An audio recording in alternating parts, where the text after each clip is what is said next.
Hello, everyone, and welcome to the hammock. And apparently, the dogs. Hello. Two doggies. 1, 2, and 3. Yes, I started talking, they came over. Okay. So, today, we're talking about. What was it again? We're talking about. Dogs are distracting. The Steam page, because that's what I did last month, and this month I am working on the quests. So since this is like halfway through the month, I'm like halfway through the quests, essentially. That's how that turns out.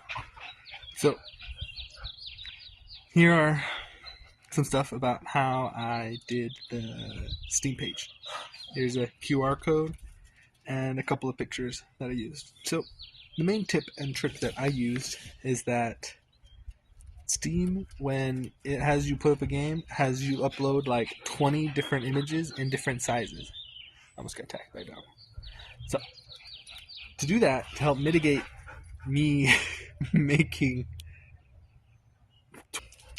20 or so different images to help with the game, what I found online what to do is you take the different graphics that you want and then you get, because I was using Krita, this over here, and what I did I would take them and take them in as different layers and then layer them and put them where I want them in the image itself to make it easier so I could tell, okay, this is where this goes, this is where this goes over here. And so I didn't need to make a new image every time I make a new picture every time I wanted to do a different size.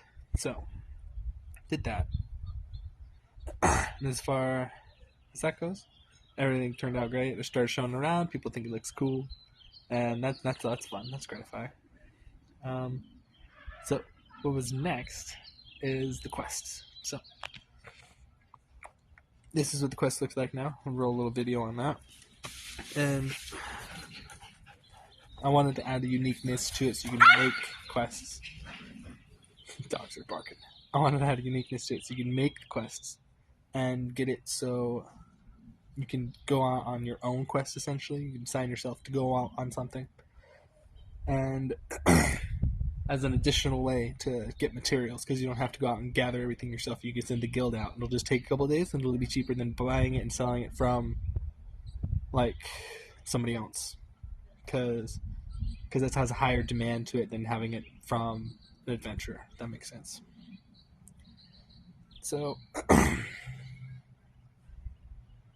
here, it's all the quest stuff. Yep. And did all that. What comes next is the idle portion of the game. This is going to be a little idle portion. So, as a means of like upgrading and having something that happens when you're not there, because I really like those sort of games. Because that makes it feel like you did something even though you weren't there, you know? Like you're like still playing even though you're not currently playing. I kind of like that feeling that something happened even though you're not there, so it kind of respects the person's time more. And so far the idea with that is that you're going to have this dragon skull that's in this void. It's got all these things floating around. So you have collectors that collect materials and food and other things so you can build the things around and upgrade. Yep, and then get shots there. Anyway, that's all for today. I know it's sun out, but like the first moment of quiet, it's nice. Anyway, catch you guys all around. Have a good one. Bye now.